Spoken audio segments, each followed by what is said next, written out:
Hello everyone, welcome to the course of microwave engineering. In today's class, we will be learning about measurement of quality factor of a cavity resonator or the measurement of Q of a cavity. Okay. So initially, what is this quality factor or Q factor?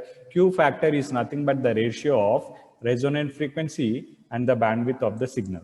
Okay, so whenever a microwave signal is passed through this particular cavity resonator or a cavity or a circuit, okay, how the circuit or the setup or a cavity responds to that particular frequency is what matters. So we'll be using a microwave source, we will be transmitting several microwave frequencies through this particular cavity resonator, and we will observe or measure the readings of this particular cavity resonator through a power indicator, okay?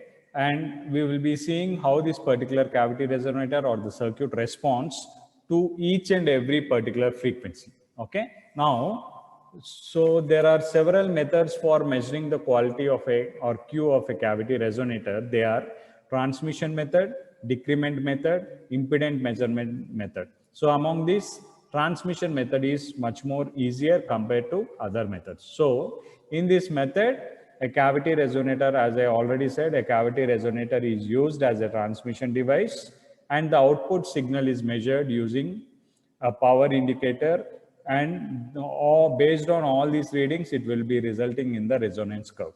So we will be seeing what is this resonance curve, and how this particular bandwidth and the cavity resonator is calculated. So if you see the setup of a transmission method, okay, we will be having a microwave source connected to an attenuator, connected to a cavity resonator, and this cavity resonator is connected to a detector, and this detector is connected to a power indicator. So this microwave source will be keep on generating microwave signals which will be passing through the attenuator and the cavity resonator as well.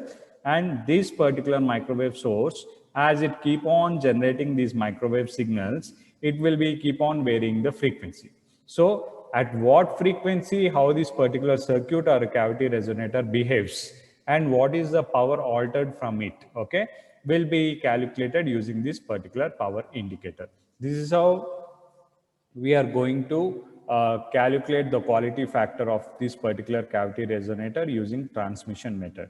So based on this power indicator measurements as well as the frequency measurements, okay, we will be drawing a graphical representation, or we will be drawing a graph out of it. We will be calculating the resonant frequency as well as the bandwidth of a particular signal, okay. So if you see here, this is a graph. So from the above setup, the signal frequency of the microwave source is varied. So as the process is going on, the microwave source or the signal frequency of a microwave source will be varied such that we will be having different types of frequencies from this particular microwave signal, okay.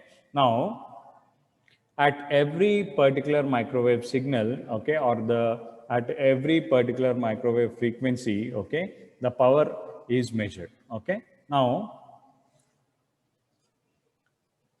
as the cavity resonator, as the signal is each and every frequency of a microwave signal is passed through this particular cavity resonator, okay, and that readings will be noted down by this power meter. Now, let us see the graphical representation. This x-axis is a frequency, and this y-axis is the power, which is calculated in dB, right? Okay. Now the output of based on these power measurements as well as the frequencies, okay, this graph is drawn. So as the frequency is varying from 0 to several range, okay, the power also varies. So at a point at 0 dBs, it keeps on falling down. So throughout the whole process, if you see, as the frequency of a microwave signal is getting varied, okay, there is a fall of a signal from 0 dB to a particular dB, such that there will be a form of curve,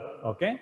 So in order to calculate the particular bandwidth, we will be calculating two different points below the 3 dB of the maximum value. So if you see, this particular 0 dB is the maximum value. Below that 3 dB, we will be taking 2 points or the two differences from which we will be calculating the bandwidth of a particular signal, okay. and the maximum point will be considered as our resonance frequency. Okay. So these two differences points are also called as this half power bandwidth. Okay, half power bandwidth, which is mentioned as 2 delta. Okay. So this bandwidth, half power bandwidth 2 delta values are given by 2 delta is equal to plus or minus 1 by QL, where QL is the loaded value. Okay. Or QL can also be given as plus or minus 1 by 2 delta, which is equal to plus or minus omega by 2 into omega minus omega naught. Okay. Where omega is an angular frequency and omega naught is the operating frequency.